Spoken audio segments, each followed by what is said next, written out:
Personel di Telantas Polda Sulsel punya cara tersendiri untuk memberikan imbauan pilkada damai kepada masyarakat. Mereka jogging sambil mengimbau masyarakat pilkada damai yang ada di kawasan Center Point of Indonesia atau CPI Makassar, Jalan Metro Tanjung Bunga. Jogging sore yang diprakarsai oleh Kasubdit Regiden di Telantas Polda Sulsel, AKBP Res Sandian Tante. Setiap masyarakat yang ditemui diberikan brosur. Brosur yang dibagikan itu berisi imbauan ajakan sukseskan pilkada aman dan damai. Kasubdit Regiden di Telantas Polda Sulsel, AKBP Res Sandian Tante mengatakan, pada saat jogging banyak masyarakat yang mungkin belum mengetahui, pada 27 November tahun 2024 akan dilakukan pilkada serentak tahun 2024. Baik itu pemilihan gubernur Sulsel, bupati maupun wali kota, sehingga pihaknya dapat mensosialisasikan kegiatan tersebut secara serentak. Sasarannya masyarakat yang ditemui di kawasan CPI. Kita setiap hari melaksanakan kegiatan jogging atau running di wilayah CPI.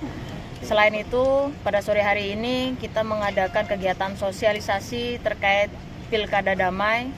Kita menghimbau mensosialisasikan kepada masyarakat untuk menggunakan hak pilihnya, sehingga pada saat kita jogging banyak masyarakat yang mengetahui pada tanggal 27 November akan dilakukan pencoblosan pemilihan gubernur, bupati maupun wali kota, sehingga kita dapat mensosialisasikan pelaksanaan kegiatan ini secara serentak.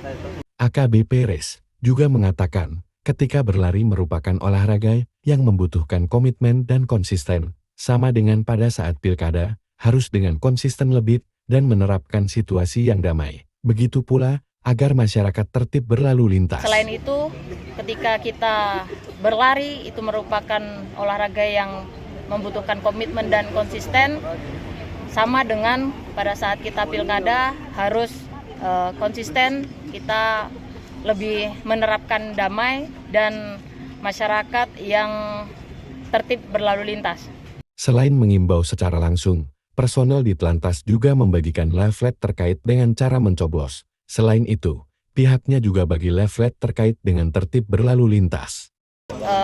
Kita membagikan leaflet terkait dengan cara pencoblosan. Selain itu, kita juga membagikan leaflet berkaitan dengan tertib berlalu lintas.